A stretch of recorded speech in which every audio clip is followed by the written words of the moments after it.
I watched that interview. I really liked that kind of funny interview cast thing. Yes, yeah, the Phil Spencer XCast. It was really good. Hello and welcome to the Sidescape Gaming Podcast, episode 134. My name is Jake Burke, and I'm joined, as always, by Jane St. Charles and our forever guest, Ted, Theodore, Patrick, Libby. That's me. I don't think that's your name at all. We made the rule not to dilly dally, and so far we've done nothing but dilly dally. We have talked dallying so much about every video game that's not about our topic. We're talking about Xbox and kind of their interesting conundrum after the Redfall release. But it's a lot of this is spawned from, like Ted was saying, the kind of funny XCast's interview with Phil Spencer. Very good. I'll link it in our description. Ted, what were you going to say about it? Let's just really. We're going into the yeah. Well, no I'm just. It's interesting to watch the CEO of Xbox kind of take it on the chin. Yeah. And be willing to answer some tough-ish questions. I think it sets the interviewers a little bit off guard when the CEO is saying like, "Hey, hit me." Yeah. And they're like, "Well, we want to be nice here." They were like apologetically asking these questions. Well, and I liked that like he kind of understood that he deserved to be asked the hard shit and the tough questions after Redfall's release. I thought that was really interesting. If you've been living under a rock, describe to me, Jake, what went wrong? All right. What happened? What happened? What's Redfall? Redfall is if hipsters and Left 4 Dead and vampires got blended into Boston, baby. And it's just 4 of your favorite hipsters in an open world hunting vampires. You and your buddies, grab a friend. But make sure you're playing on your save, because if you're playing on his save, you can't play your own game. Redfall is there. It was billed as a 4-player open world co-op experience. Borderlands-like, Left 4 Dead-like. Yeah, made Arcane Austin, or Arcane. Yeah, Austin. I don't know if Austin. Yeah, it was Arcane Austin, yeah. Yeah, who made Dishonored and Dishonored 2. Yep. And Deathloop, I think. Deathloop was Arcane Leon. Oh, okay. Was that okay? Different one? But I don't know. But yeah, a flagship studio that's made great games. And the thing I think, so this game was in development at Bethesda before Microsoft bought them. Yep. It was a game that was not announced yet, but in development. And Microsoft bought them. And Microsoft has pushed this as like their big first party title of this year, besides Starfield. Like, if you go back to last year's Xbox Showcase, this is the premier title. This is Redfall. Then Redfall, sorry, I know I just cut whoever was talking off, but Redfall was then released to, and we've played it. We've played like 2 to 3 hours of Redfall just to kind of test it out. And we'll talk a little bit about that. But like, it was released to very bad reviews. To like, I think we're settling in the low 60s. IGN gave it a 4, and IGN gives everything a 7 to a 10. So like, they do. IGN, I will not stop talking about this. IGN, in their own rating system, they describe a 5 as being not worth your time. Yes. Halfway up their scale, 5 is like trash. Yeah. Like, do not buy. 5 is a do not buy. That's a 50%. I don't know, and then I just stopped reading. 50% is an F. Yeah, 50% is an F. Yeah. You tried, but you didn't really. Stupid. That's not how ratings. Whatever. That's how grades work. That's how you've been graded your entire life in school, Ted. Yeah, but grading's different. Not really. They're not answering 30 questions and tallying up results. If you got a 40% on a test in high school, your parents would hit you in the head with a wiffle ball bat. Yeah, but that's the grading system is not subjective. It's based on like a number of questions that you answer. And what about the curve? Yeah, where does the curve help? Where's the exactly. Curve? Is it DLC? Is there a Microsoft curve? Yeah. No, there's an IGN curve. There's an IGN curve. It's called the 10s, baby. Yeah, so we've played Redfall, and then Phil Spencer did this interview on XCast that was really interesting because it was right after Redfall came out, and he was very open to being like, I pushed this to be released, and he was roasted the entire. It was my mistake. Yeah. It was a grilling. It was a grilling. I think every expert on there knew what they were talking about and knew what they brought to the table and had proof and examples and like, hey Phil, what the hell happened? And I think watching it, and it's a long interview. It was like 40 minutes, maybe a little bit longer. Watching it and seeing Phil, not like walk away at all. Like other CEOs, like I feel like would just be like, nope, yep. Yeah. He definitely is someone who is like for his team, and you could tell he is like proud of the people he works with, and he kept reiterating the creative design of the team. Like he did not want to like impact that, but I think it was very apparent that Phil was not focused at all on Redfall because he trusted Arcane and he trusted their team, and he's like, nope, they will deliver because they delivered this, and we should be focusing on Starfield. And so he's like, he kept talking about like, oh, we've been really putting our resources towards Starfield, and so it was really apparent that they like probably like saw Redfall, and he probably, what I think was happening is he got served slices like with Cyberpunk. He got served slices and was just like, yep, yeah, this game's good, yeah, we're gonna ship it, go ahead, yeah, it's gonna be good, and it was not what what their standards are. But yeah, and it's a great learning lesson. Let's talk about what we played, our experience with it. Why was Redfall what it was? And I want to I think we can all agree that a low 6, not really worth your time, is kind of where it. That's what we all kind of came up to. I want to lead this Yeah. conversation into Starfield as well, because we've actually had it on our production thing of like we want to do a Starfield podcast. I think this is a good time to talk about like Starfield at the end of what Microsoft needs to. So just we'll put a pin in that. Ted, Redfall. So we've talked about it's a co-op. Oh my goodness. Yeah. So we've talked a little about that. I'm not even sure where to start as to why this game doesn't land. It didn't from the get-go, it didn't feel very good. So it starts with like cartoon comic book panel cutscenes, which was like very apparent that like, ooh, they didn't get time to scene. Yeah. Because all of the ads it was like a were filler like, cutscene. Because it was all in the ads. That's the ads, it was like CG, like great trailers. Yeah, really great trailers. Yeah. Which obviously different companies usually make the trailers and whatever. But so it. Sorry, Ted. I know I cut you off. Well, no, it opens. It's very cartoony, but like right from the get-go, it feels weird. They referenced that this game was supposed to be 60 FPS. It did not. They did not make that target goal. It came out at 30 FPS, which I'm wondering maybe is where I was feeling it. But this game just feels weird to play. It feels juddery. If we were talking about, you feel very fast. Yes. Like almost unrealistically fast. Like you are like not unrealistically like a cartoon. Sprinting down streets at like an unruly pace. Yeah, like the game engine wasn't functioning correctly fast. It's not a good, but it was fun. Yeah, and so we open up, into the intro level. The controller, in your hands, not really feeling that good. And in my experience, like one of you two started the cutscene, started the quest, and the game just started rolling. And so I was like looking around, being like, "All right, guys, what do we do?" And somebody else piped up and said, "We were told to find a key." And I was like, I didn't. It's boots on the ground, Ted. You get in there, you don't know what's going on.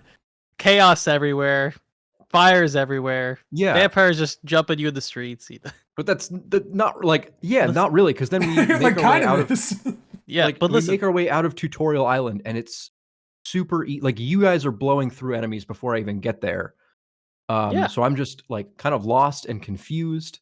I think and I don't know. This game does not work well if you are a single player and you want a single player experience. It is actually a horrible game if it's a single player experience. However, if you have friends and they're funny and you have a good time and you shoot the shit, that is this game. You could really like have fun with this game if you point out everything that's wrong with this game and how stupid it is. It's fun. I think it still functions. Like I think we were having a good time for a lot of stuff. It just has so much bad stuff, and then you have to realize you have to stop and think like, this is a $70 game. Someone's paying $70 for this game if they're not a Game Pass user. But I would say it opened up once we beat that intro, which I'm in. For those who have played it, it's that firehouse part where you are doing these like one person in your crew is doing these very tutorial-y quests of like pick up the shotgun, use the shotgun. Once you get through those, and that's rough because like those are happening for one person and it's not really a group activity. So one person's kind of doing the tutorial while other people are hanging out. Once you get through and you get that first base and the world opens up, then it turns into a pretty okay-ish co-op shooter. Kind of disagree a little bit.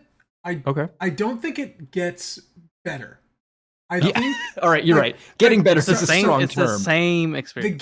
Games are fun when you play with your good friends. Any game is. I mean, of course, any game can be. So, like fun. Saying that like Redfall is fun with people. Well, yeah, because it's fun to make fun of something while you're all with your friends. Like you watch that's bad the only movies way to and play that's it. fun.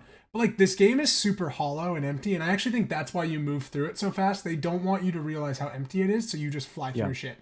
But like we were doing the last quest that we ever did, the last thing we'll ever do playing Redfall, because I doubt any of us are going to go back to it, was that we had to return something to a gravesite, and we're like getting ready for a boss fight, and James just walks up to the grave, presses A on it, and James goes, "Oh, well, okay, we're done. I'm probably going to go to bed now." Yeah, and that was the quest.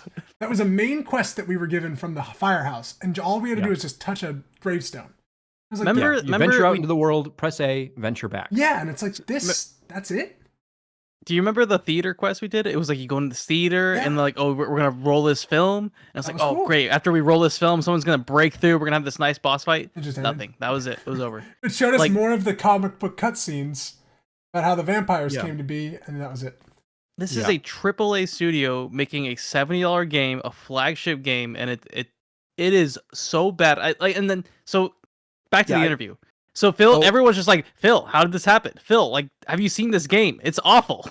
It's awful. And he's like, well, the creative studios and all this stuff, and we left the design, and of course we picked them up after this game was already. It's like you could have stepped in at some point, but of course we know why you did step in, because you didn't really care. You're caring more about Starfield. Starfield is like your big flagship. If that is he's saying he's putting all the focus there. On Starfield, and it was very clear. He didn't say it explicitly, but it's very clear that they were not focusing at all on Redfall. Well, they were just trusting it's going to be good. And I think that was a huge mistake. This game shows kind of a systemic problem within Microsoft lately. Yeah. Where like they can't put out games.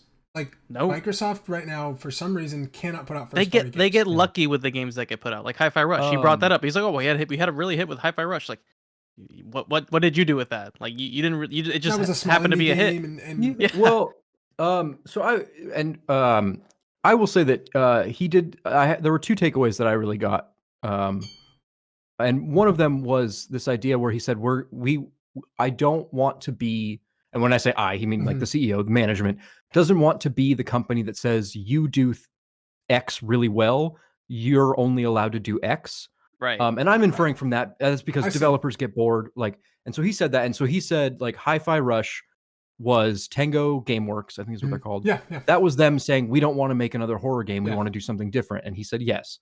And I thought that was really interesting of like, he made this point of like, our creative teams are allowed to be creative. We don't want them into boxes, which I think is really interesting because I could see a world in which Arcane only makes Arcane games and they're all good, but they're all the same, which I think is kind of, and I'm getting my own opinion here, but that's kind of a situation that PlayStation's in where like PlayStation makes the same games, Naughty Dog makes the same games, and they're great. Yeah. People love them. They're highly rated, but I don't expect anything new from Naughty Dog. I don't expect anything to really like wow me.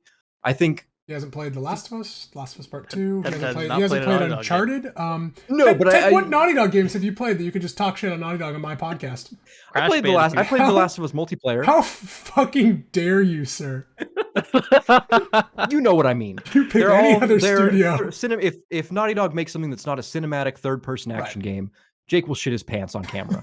Yes. That's just a fact. Like they make their same games. So I like that. I do see. I like that Phil Spencer said that we're going to let creative be creative, and he did admit that like their creative idea failed here. Right. It did not work. Redfall is a hollow experience if you play it by yourself or with friends. On top of that, the game has a whole bunch of technical issues that really just hurt your soul. Yeah. I went back to I went back to Redfall on my own to play privately because I was having trouble with the tutorial because James was doing it all. You know, you guys were rolling through it too fast. And I was like, good gamers over here. I'll go back. I'll pick up where we left off. I was playing on mouse and keyboard. Nice.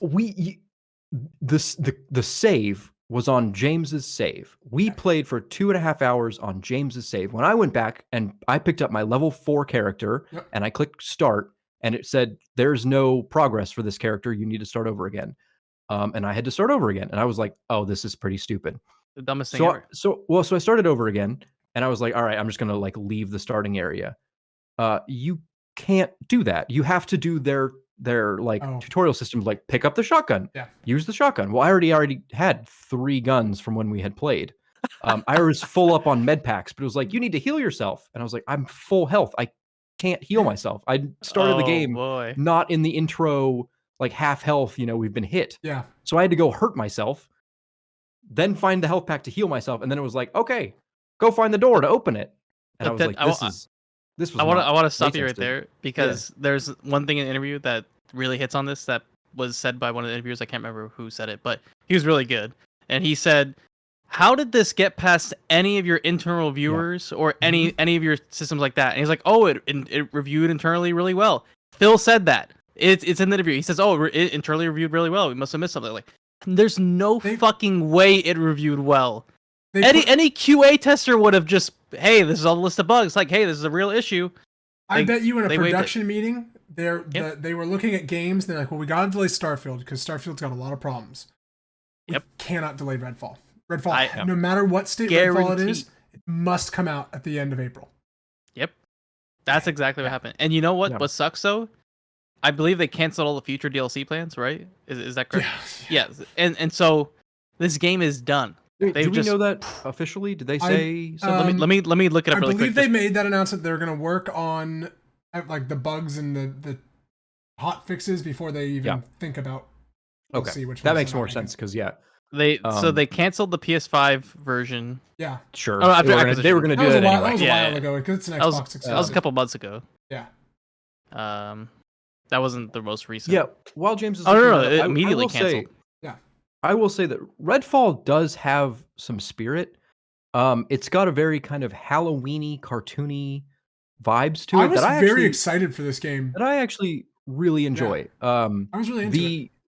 The fake New England town in fall with the mist and the orange trees and the very blue lights. It's very cute.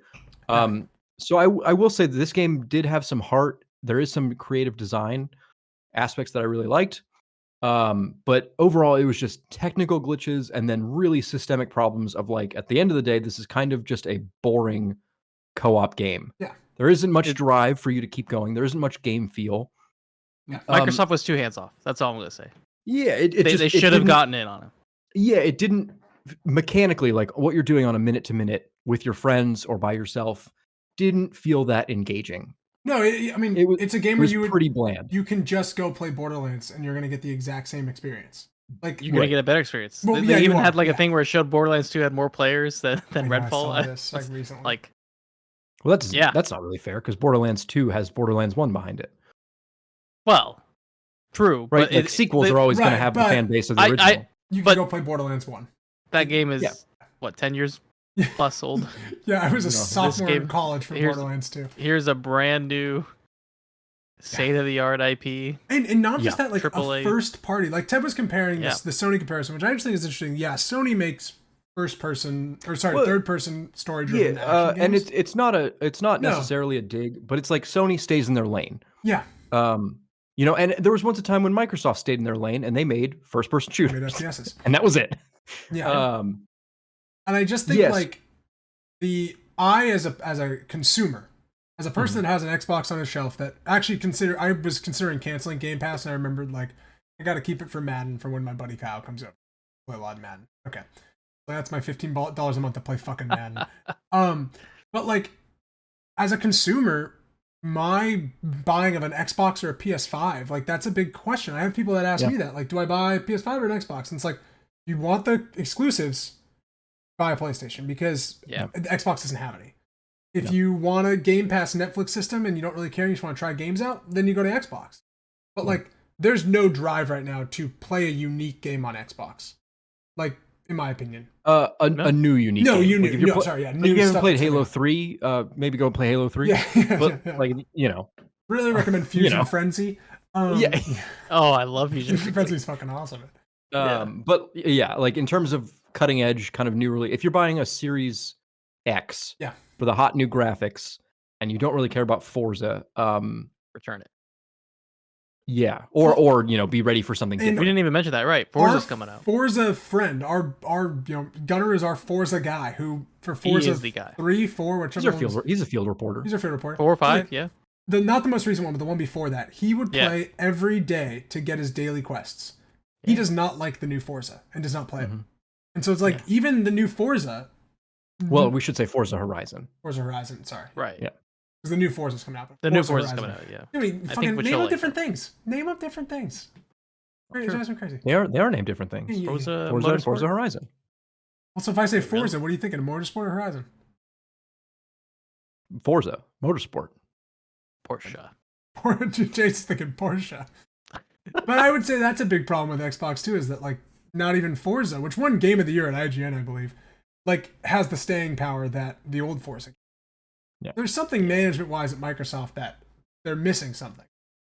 So, Well, let's broaden the conversation to Microsoft as a whole, who made a whole bunch of promises. Granted, I guess there was a pandemic, but as Phil stated, he's over it.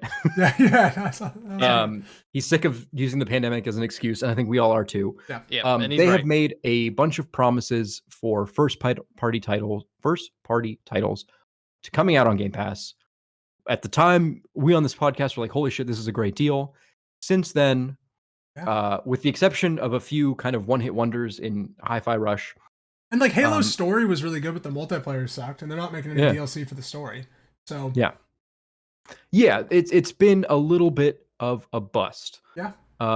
And so we were, a few weeks ago we were staring down the barrel of Microsoft, of Xbox, being like, okay, a lot of pressure is on their next big games to hit. Their next big games need to hit, and Redfall happens, and it's a complete bust. It's like, even if they fixed all of their technical issues, I don't think I would go back to Redfall. No, I think it's still a bland game. Yeah, I think it's very bland. Yeah, if like barring some kind of like insane, like it's a completely single player game now. We added cutscenes, etc. I don't think I will go back to that. Could you imagine? Maybe. If this Halloween we remade Redfall. Honestly, building. You could attach things to other things. This is Tears of the Kingdom. You could climb anything. Ultimately, Redfall is a bust. So now we are staring at a Microsoft that has made a whole bunch of promises that it's not keeping. Games aren't coming out on time. They're getting delayed repeatedly. And the games that aren't getting delayed, that are, as we were saying, forcibly getting shipped, are not good. Delays are fine, though. Like, Tears of the Kingdom was delayed, and they talked about it, and they're like, we delayed it, and it was basically finished, but we spent that delay polishing. The delays that Microsoft is having are purposeful because it's not working. Well, I think that they're doing that with Starfield. I think Starfield is going to be insanely polished. I hope so. Like when Phil announced that on the podcast, I was like, Phil, you're announcing it on these guys are like, I really animals. think that with Starfield, they like saw it and was like, it can't just be a Fallout 4 where we ship it and it's got all these bugs and like that's the highlight. Our big exclusive can't be like, oh, look at my arms flopping all over the place. Like it's got to be like, look at how fucking epic this game is. You can't just throw people at the problem though. So it better be quality people that they have on there. Which Phil was saying, we have our team. Okay, Phil, I'm trusting you. You're a great guy, and it sucks that this is happening. But you've definitely been too hands off and focusing on one thing. Right, and it is interesting because it's like, I'm trying to think. 4 years ago, Bethesda wasn't owned by Microsoft, and so this question, all of this would be on like Bethesda needs to polish their game. And from as far as we are aware, failing ever before even Microsoft got them. We've already been playing Starfield if Microsoft didn't own them. We'd already played Fallout 76. Like there's Microsoft, and then there's Bethesda, and then there's the game they're making below that. So like it kind of makes like Microsoft didn't come in completely gut Bethesda and put all of Microsoft people working on the game. They've just been like this with a lot of their stuff and like, hey, we're gonna let you do what you want to do, and then like, nope, like here, we're gonna help you with that, which is what they should have done with Redfall. I mean, wait a second, what the hell are you doing? And I don't, this is a bit of speculation, but like, and it's also some business school talking. Like generally speaking, if you're a giant company and your departments fail, you shut them down, you fire them. Like Arcane Austin had a creative idea and it busted, get rid of them. No, you pay them double. You'll get him next time, champ. You get him next time, champ. And this is why we have no James money. Looking for a new job. Yeah. I'll fix Arcane. You hire me. I can telework, right? Exactly. No, but like, and so like, of course, Microsoft can't just go around buying a bunch of companies, having them fail, and then firing them. That's not a really good business practice for them, having just bought these things. So they need to figure out a solution. And I think James is right on when he says like, they need to be more hands-on. People need to be more upfront. If what Redfall became made it through their internal testing and their QA, there is something deeply wrong. Either they were lying to a certain extent or kind of misleading investors, if you will. Or that's what I think. I guarantee that's what Phil was just sort of like, everything's going well. Yep, we're doing good. Like, here's this, here, play this, and it's like probably a slice. Phil needs to just walk in there like one day, like just nonchalant, and be like, "All right, hey, let me play this. Let me check it out." Like just unannounced. That's how you do it. And so sorry, Jake. Yeah, I have one quick point about this. Yeah, I do think that we need to give Microsoft more time. Video games take a long time to make. Like we're talking 5 years, and that was before quadruple A got to be a thing. A lot of the games that are coming out are games that were already being made when Microsoft bought them. Right. We haven't really seen that many games, and I could be wrong about Hi-Fi Rush, but we haven't seen that many games where like Microsoft greenlit the concept. Microsoft greenlit Hi-Fi Rush. That game was during this interview. Yeah, so I think we're gonna see a rough spot where the games that were, part of the deal in Microsoft buying companies come out in not very good states because their leadership changed. Like, I think we're gonna have to really start looking at games Microsoft greenlit from the ground up and judging them judging Xbox on those merits. Well, you got a point. So I wanted to say something because James kind of talked about the management style and who knows what we really know, but Tim Schafer of Double Fine has kind of talked about being bought by Microsoft on some interviews and podcasts, which I found kind of interesting. And he's pretty much said that like the idea that Microsoft pitched him was like, we're buying Double Fine to be Double Fine. Like we're not buying Double Fine to become another Microsoft studio. We want Double Fine. And then Tim was like, yeah, that's great. I want to just still do what we're doing, but we kind of have unlimited money. Like, in a sense, like we aren't gonna do what had to do with Broken Age or like really struggle for money or like these Psychonauts 2 that was literally gonna bankrupt them until Microsoft was like, we can get you out of this. So like I think like that's apparently the style of like we want these companies to be part of our Game Pass group. But that was the style. That was the style, but it's not. That hasn't even worked. And we've talked about that. You can't just do it because when I think about like when Sony buys a company, it's like immediately they're in there and they're like, "Hey, what are you doing? Yeah. What's the next step?" Sony just bought Bungie, and guess what? Bungie's remaking a new Marathon game that looks fucking crazy. The art looks awesome. Well. We don't know what it looks like, but they're making a new. Yeah, Redfall looked great until it came out. True, no, but I'm saying like that was not that long ago. That was 2 years ago. Yeah, that they bought Bungie, and we know Bungie's doing a bunch of other stuff internally with them. But like, I think for me, like Microsoft's plan of Netflix for games sounded so interesting. Where like Netflix puts out shit and we don't care. Usually they put out Stranger Things and that's pretty awesome. They have not put out a Stranger Things. They have not put out a real big hit. Halo was close, but then they gave up and they let Halo die. And so now like what are you doing? What's next? Fable's never going to come out. So I didn't mention Fable like one time. No, Fable's not coming out. Speculate. I think that they are or might go more in the direction of Netflix, where Netflix makes a ton of TV shows, 99% of which you don't care about, but somebody cares about. And so, because like I think a lot about Pentiment, a game that came out, got 10 out of 10 reviews, fantastic reviews, like off the wall. And even in the reviews, everyone's like, I fucking love this game. It's not for everyone.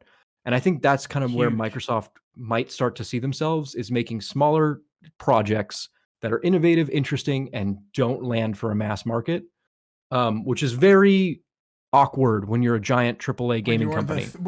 You're like the third of the big three, So we might see Microsoft be in this weird spot of like a traditional big boy trying to do, or like a huge company trying to do small company things. Because their big stuff's failing and their small stuff is killing it. I mean, it's all going to come down to Starfield.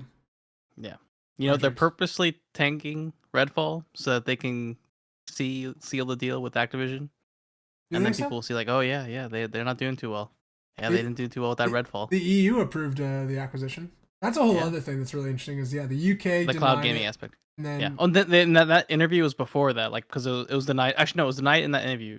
And then this is after it got approved recently. James, it's two separate things. The UK is not part of the EU. No, but they were he got Brexited. Were they talking about the EU in the interview? They weren't talking about the UK. No, they were talking about the UK in the interview. The EU approved it. The UK denied it. I thought they were talking about the UK or the EU in the interview. At that point, it's like, EU market versus UK market. UK market is still pretty big, but I don't know how you appease. Sell Call of Duty in the UK market because FCC equivalent. Captain Price is from the UK. I think. Yeah.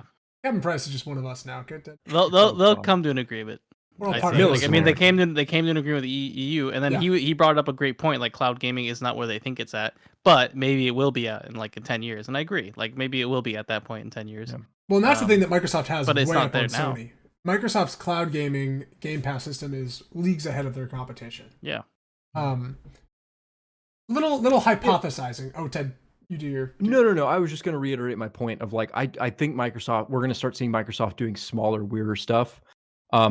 I think we'll see, and especially nowadays where we have Sony, who is staying in their lane, but they are pioneering what people are calling quadruple A. Like Yeah. you know what I mean? That like Spider-Man cinematic 2. element Yeah. plus ginormous, beautiful gameplay. Yeah. To a point where Ubisoft, They can't put out a game. chubby player 3 is like complaining because they're saying they literally can't compete with this big. And so I could totally see Microsoft just basically throwing in the towel and being like, that's not us anymore. We're going to make small stuff that some people want to play. And as long as we make enough small stuff that enough people subscribe to Game Pass, Yeah, we're golden. Yeah. No, they'll make small stuff, but they still want big stuff that like you need hitters. is Xbox. You need to be part of the You're gonna have those conversation. indies. You're gonna have those indies. I don't know if you do. Nintendo has clawed its way back into the conversation year after year with like shittier hardware, like working from nothing. Like they are disadvantaged in every way, and yet the brands that they own and the creativity that they have keeps them in the running. They don't win with graphics. They don't win with quadruple A. They don't even win with triple A most of the time. They put out good games. Yeah. They have legendary IP from everyone's childhood when they were a king. Not necessarily they put out good games. They put out a lot of okay games. True, they put out bad Pokemon games that everyone loves and praises because it's Pokemon. Yeah. That's the thing. They have legendary IP that just carries them. Except in the arguably case of Microsoft has Legend of legendary Zelda. IP. Nah, Microsoft's IP is nothing compared to Nintendo. But it's got like all of the 20 studios that they've just acquired. True, but they're not like Nintendo caliber. I don't mean to say that like Pip-Boy is better than Mario, man. But the Pip-Boy movie, man. But like generally speaking, like they have Fallout. Yeah. They have Halo. They have Gears. They have all that. We could list them off again. They have these things, and they have our subscriptions. Like, why do they need a big budget game for $70 if it's going to fail? I'll take a Gears movie. I think a Gears movie. It's a show on Netflix. Yeah.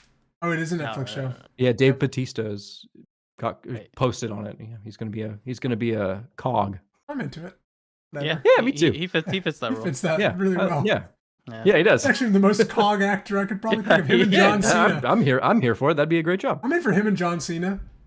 I'm in. So Oh, just yeah, be all John WWE Cena? guys. Yeah, they're the only ones who've. I want been roided John up Cena enough as like to a look carbine. like the characters. Yeah. Stone Cold Steve Austin's like their commander. Oh, hell yeah. All right, brother. Actually, I'm back in. This it sounds to be a fucking pretty awesome. good show. Yeah, sounds like a good show. You could get The Rock back in there somehow. Oh, dude. Yeah, The Rock is like the guy on the hollow screen, so he never has to be in the room while filming. He can just film his stuff separately. But we can use him in the scenes. I want to reel you back in, Jake. Can we touch on Starfield? Really quick? Because I know you wanted to pin it. Starfield is the last only big game for Microsoft this year. Am I correct? Yeah, that we know of. Yeah. Okay. They have an Xbox showcase coming in Summer Game Fest. So they have a Starfield showcase. It is just Starfield. Right, it's just Starfield. They got nothing. They got nothing. It's a Starfield only showcase. Okay. So I feel they're all in with it. So I want to hypothesize two different things because I think Starfield is the big moment for Microsoft in this kind of AAA space. Like Ted's saying, I think there's a possibility they maybe just go smaller. Yeah. Starfield comes out and it is one of the best RPGs ever. That changes everything. It won't be. I'm just going to be. I don't believe it. Oh, okay. Okay. This is just a hypothesis. Okay. It's a science term for like guessing. Yeah. Okay. Thank you. Yeah, okay. Thank you, Jake. Okay. I didn't know that at all. James, I figured you did. I was more for Ted. Yeah.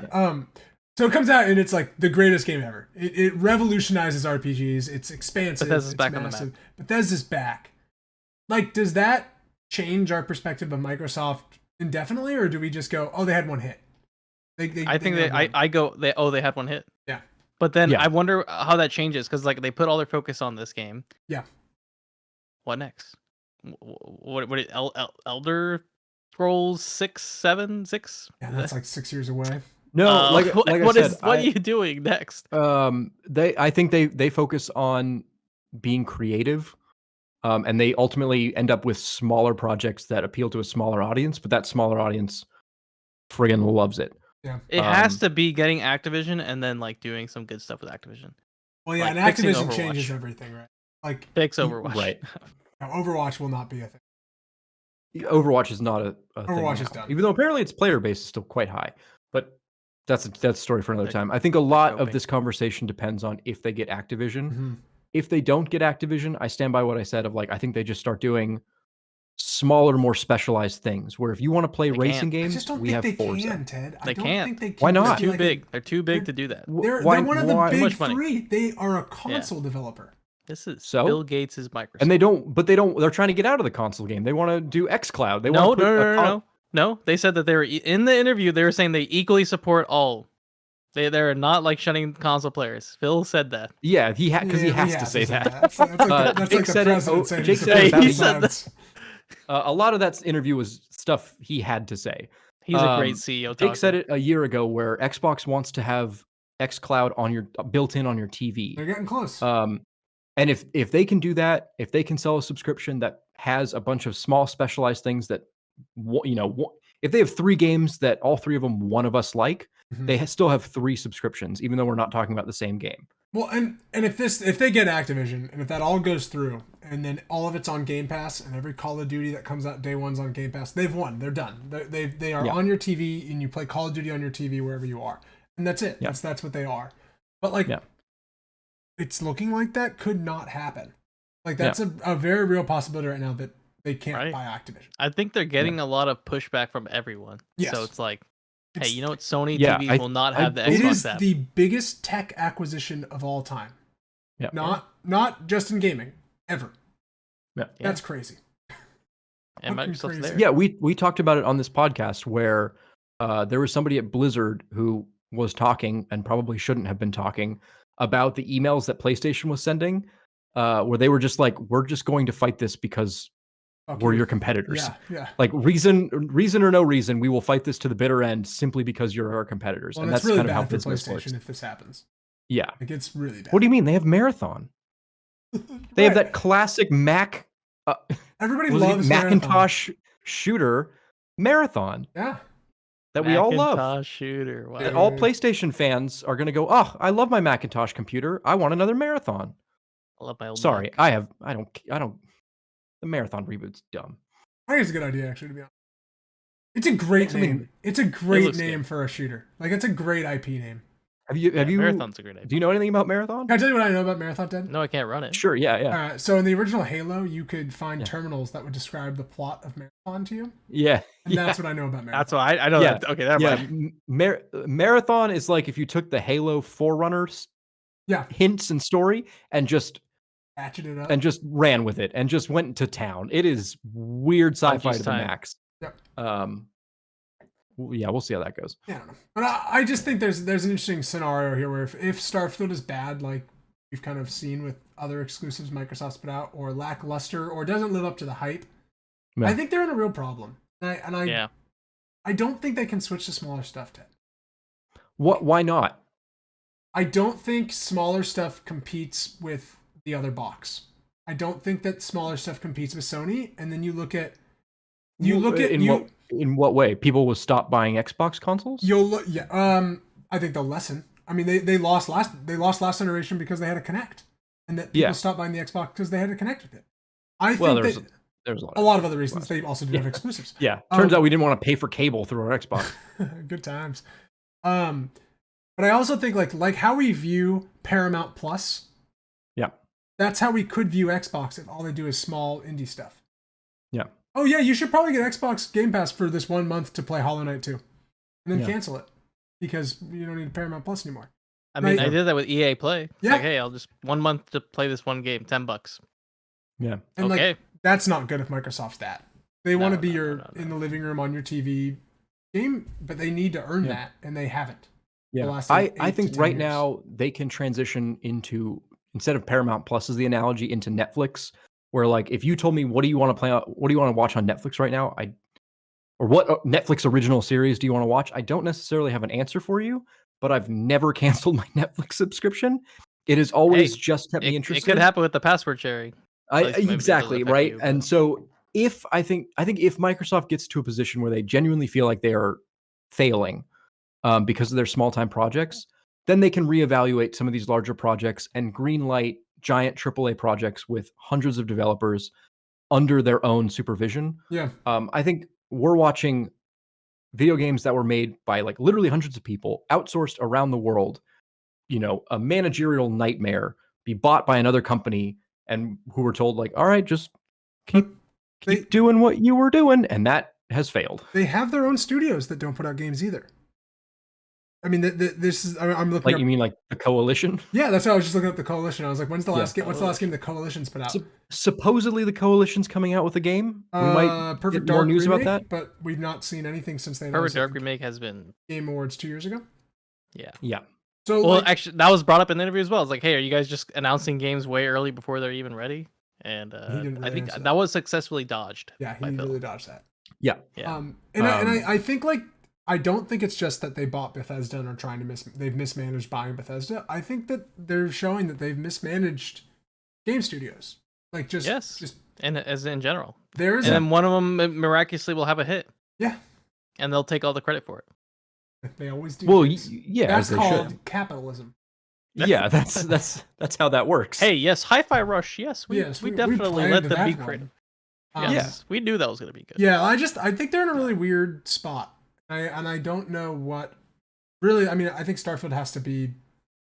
I mean, I think it has to review and be like a 90 on Metacritic to really stir things up for them and give them some good juice. I don't know if that's going to be the case because it doesn't look like a. 90. I don't think so. I think we are probably at the forefront here of a little bit of a dip or a dark age for Xbox. In a long dark age. No, I genuinely think that they're going to take a separate path from PlayStation. I don't think that doing what PlayStation's doing is going to yield them better results. I don't think they can just make giant cinematic quadruple A games and just have it work. Because that's a very large task to pull off. But B, like, I'm trying to think of a two genres that are very comparable. That's not Killzone. What's an Xbox property that's very PlayStation-ish? You got any ideas? I mean, Gears of War is third person. Okay, that's a start. What about that? But they got Gran Turismo and you got Forza. We don't know anything about car. Yeah. That's both go around the track. For like arguably Forza is just as good as Gran Turismo. I'm not a car guy. Fight me in the comments. Better. But like foreign user, let them know what you think. Yeah, exactly. If Microsoft comes out with like a God of War alike, or something like that, like a giant third-person action game, very cinematic, very story-driven, deep voice acting, people wouldn't sell their PlayStations to buy an Xbox. No. Xbox needs to do something different, and I think different is the way forward, not bigger. Yeah. No, I think so. I mean, I just I generally don't trust pre-Microsoft Bethesda or post-Microsoft Bethesda to come out with a 9 out of 10, well, maybe a 9 out of 10, but like a glitch-free, solid RPG experience. Yeah. We played Fallout 4. Yeah, yes, we did. Yeah. James, any final thoughts? I think I'm in full agreement with you, Jake. They need to hit it out of the park with Starfield. Redfall was a disaster. Phil's a good guy. I think he completely missed the ball on this one, and it definitely caught them off guard. And he's definitely like out there defending, but still. What do you guys think that? Okay, one last question. Yeah, please. I love this this. Popped into my head. Let's say that Microsoft or Xbox, our friend Phil, my friend Phil, just really like we see a complete pivot of this hands off, and they really start to dig into studios, and they start doing things like Fable is canceled. We're not doing it anymore. Arcane Austin has been, reshuffled completely, has been disassembled. Burned to the We're- ground. I wouldn't be surprised if they reshuffled Well, Arcane so Austin or put what do them you on guys something else. think I was going to say internet reaction, but I guess it would be like the press. What do you guys think the reaction of the world would be? Because EA does stuff like that where they buy a company, it makes bad games, and then they company, and everyone votes them the poopiest company of the year for destroying their favorite video game developer. So what do you guys think if they went the complete other direction and they really started micromanaging, their devs? Do you think that would help them or hurt them? I think it would show change. I don't know if that's good or bad. But I also think see some results. There's different expectations. I think you and I right now in this conversation have very different expectations of what Microsoft should be. Yeah. I really think that they need to be the third pillar of what this industry is, and right now they're not. They're Game Pass. Yeah. Really, they have a service, and that's what they are. They're not a great game publisher. They haven't been for 8 years. No. And so I think that it would show that maybe they're trying to change, or I think they need to follow a little bit in Sony's footsteps. How the fuck are they doing? How is Sony doing this? How does Sony buy? Oh fuck, I'm gonna blank on their names. Who did Returnal? Housemarque. How do they buy Housemarque, who's only ever made top-down arcade games, and they come out with an incredible third-person shooter that's like a crazy, interesting Metroidvania-like shooter? How do they come up with this kind of style? I think that they need to look a little bit of that of do we buy studios and let them make what they're making, or do we buy studios and help them make something better? Yeah. And I don't know if they know what they're doing there. I don't know much about this, but from what I am to understand, PlayStation, Sony, especially Sony, like Japan, there's a lot of behind the scenes work there to where the people that made Returnal, I'm blanking on their name as well. Housemarque. Yeah. Housemarque was already in Sony's pocket long ago. And they do that a lot. They do that a lot with people. Long ago, you can go on Twitter and find a conspiracy theory that a lot of these companies that ultimately get bought by PlayStation were kind of sort of owned by PlayStation a long time ago anyway. Well, yeah, they do really close partnerships with people and kind of bring them into the ecosystem, and then they buy them. I mean, they did that with Insomniac, right? Insomniac made Spider-Man, and then they bought them. They didn't own them. Yeah. So I think they bring companies in to kind of test the waters and see, do you fit Bungie's a perfect example too. Bungie, they brought in Bungie. It's really successful. And they were very close. Well, we don't know a dang thing about that. They haven't actually made a game under Sony yet. But Bungie is utilized very differently than an Insomniac. Bungie has been bought to help them with their multiplayer just in general. And they're using Bungie's expertise in that. For all we know, that could bomb. Well, it could. But I don't think Bungie's success at Sony is not limited to Marathon's success.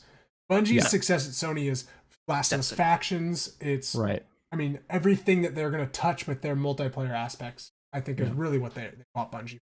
Yeah. How do we do this? Yeah. I don't know. I think Microsoft is in a really interesting spot for us as kind of people that look at the industry of what do you do that's going to separate you, or how do you become more like the other guy? Yeah. And Nintendo at this point, I'm prolonging the conversation, so I apologize. No dilly-dallying. No dilly-dallying. But let's talk about Zelda.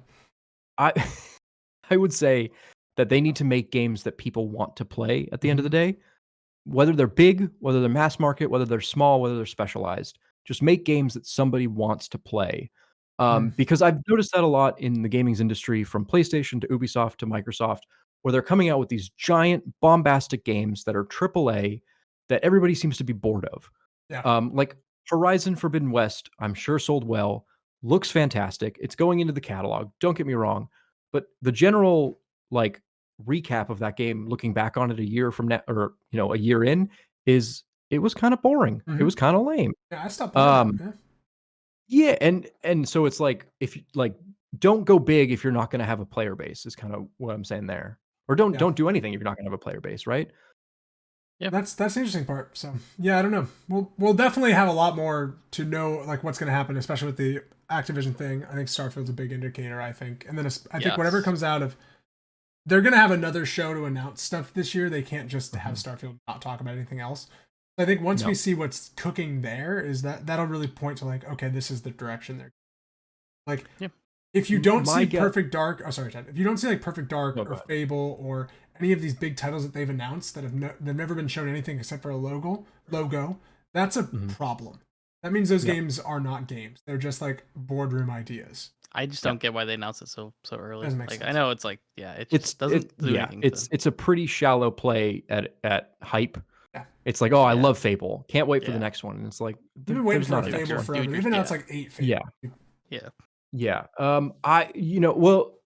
So Microsoft has released, I think it's called released previews, announced Avowed. Yeah. Is Avowed AAA in your guys' eyes? It's Obsidian, so it's their studio. So I think like technically, but it depends. You know, price to me like reflects AAA as well. Well, $70. But price is Game Pass. But it's a Game Pass game. It's all Game Pass. But still, it releases on other platforms for $70. Okay. Because I think we're going to see Avowed in the future, but I think we're going to see a lot of their smaller projects because they have spent the last 2 years not keeping promises for their big projects, and that's a problem. I would put Avowed in like the same realm as Housemarque's Returnal. You know, what is that? Like Returnal, I would say is a AAA game, so I would say that Avowed. Oh, I was going to say I don't think Returnal is a AAA game. I wouldn't say Returnal is mass market. Maybe is a better way to put it. Okay. Yeah, I'm sure it is. But there's plenty of people that touch that controller and go, "This game's not for me. I don't want out." No. Yeah, I want out. Real gamers play that game. Real gamers like James and I, we played Return. Oh my god. Real gamers man game. are still playing the SNES, so we don't talk to them anymore. They don't go outside. They're still playing Sonic 3 and Knuckles. Yeah, they're speed running the original Final Fantasy VII. Damn, on their NES too, they've managed to hotwire the NES to run that shit. No, it's the PlayStation. Have you guys seen that shit? It's stupid. You mash the A button. Is just crazy.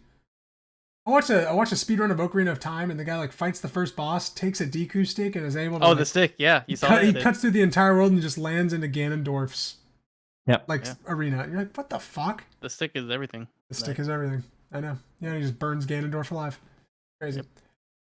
Speaking of Ganondorf, we are going to talk about Tears of the Kingdom next week. That's our thing. We're just talking about our impressions with Tears of the Kingdom, wherever we're at. Ted's going to play about 15 more hours of Tears of the Kingdom. 15 more hours? Yeah. Until the next time. Trust me, you'll do it. Don't worry. Yeah. You have Monday off. I do have Monday off. I think I've put in 12 hours so far. I got it kind of late.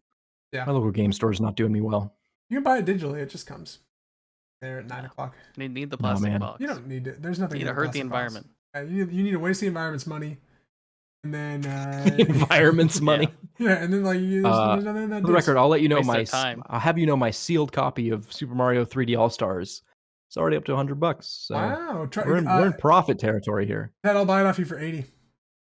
No. Thank you so much for watching the 134th episode of the Sidescape Gaming Podcast. My name is Jake. That's James. That's Ted. Ted, what did you want to say? Just end the show with what you want. No, there's people selling it for like $1,000 already. I don't know why. I'll buy it off you for 85.